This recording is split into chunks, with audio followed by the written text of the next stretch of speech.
Bonjour à tous. Dans cette vidéo, nous allons voir comment calculer la résistance équivalente d'une association de résistances en parallèle.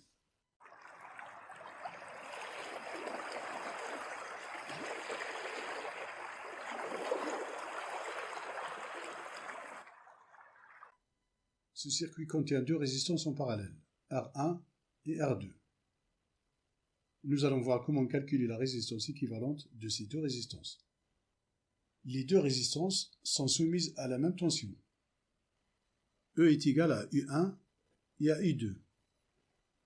En appliquant la loi d'Émaille à cette première boucle, nous avons E moins U1 est égal à 0. Donc E est égal à U1. Si on applique maintenant la loi d'Émaille à cette grande maille, nous avons E moins U2 égale 0. Donc E est égal à U2.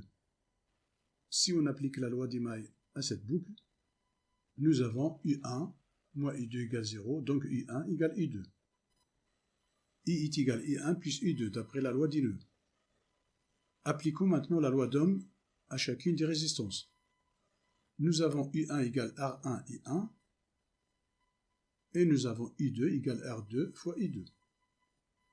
I1 est égal à U1 sur R1 est égal à E sur R1. E est égal à U1.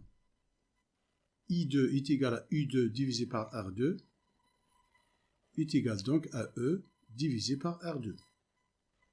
I est égal à I1 plus I2 est égal donc à E sur R1 plus E sur R2.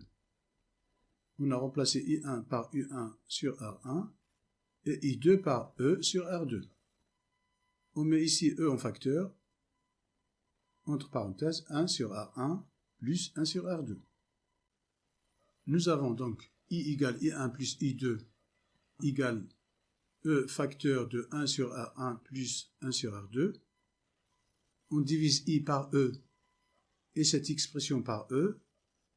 On a donc I sur E est égal à 1 sur R1 plus 1 sur R2.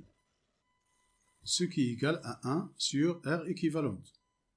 1 sur R équivalente est égal donc à R1 plus R2 sur R1 fois R2.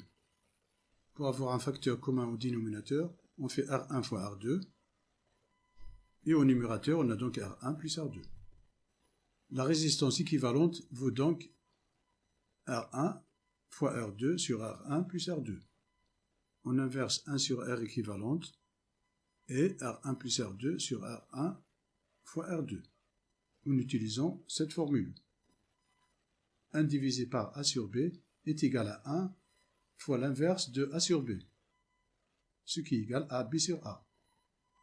Donc l'inverse de R1 plus R2 sur R1 fois R2 est égal à R1 fois R2 sur R1 plus R2. G est égal à 1 sur R, c'est ce qu'on appelle la conductance. Son unité est le Siemens, de symbole S. Donc la conductance équivalente est égale à G1 plus J2. La conductance équivalente est égale à 1 sur R équivalente égale G équivalente. 1 sur R1 est égal à G1. 1 sur R2 est égal à J2. La conductance d'un ensemble de résistances en parallèle est égale à la somme de leurs conductances. Dans le cas de deux résistances parallèles, on a la relation suivante. 1 sur R équivalente est égal à 1 sur R1 plus 1 sur R2. Dans le cas de trois résistances, R1, R2, R3, on a 1 sur R équivalente est égal à 1 sur R1 plus 1 sur R2 plus 1 sur R3. Cette relation peut se généraliser pour un nombre quelconque de résistances. Si on a R1 parallèle à R2 parallèle à R3 et ainsi de suite jusqu'à Rn, on a 1 sur R équivalente est égal à 1 sur R1 plus 1 sur R2 et ainsi de suite jusqu'à 1 sur Rn. Voici un exemple de calcul de la résistance équivalente de trois résistances en parallèle. R1 est égal à 10 ohms, R2 égale 20 ohms, R3 égale 20 ohms. 1 sur R équivalente est égal à 1 sur R1 plus 1 sur R2 plus 1 sur R3. La résistance équivalente est égale à 1 sur tout ce rapport. Donc 1 sur R1 plus 1 sur R2 plus 1 sur R3. On a donc fait l'inverse de 1 sur R équivalente égale à l'inverse de tout ce rapport. Application numérique, R équivalente est égale à 1 sur 10 plus 1 sur 20 plus 1 sur 20. On a remplacé R1 par 10 et les autres résistances par leur valeur 20. Égale 1 dixième égale 0,1, 1 vingtième égale 0,05 plus 0,05. Ce qui est égal à 1 sur 0,2. On a donc R équivalente est égale à 5 ohms. Cette vidéo se termine ici. Merci de votre attention et à très bientôt.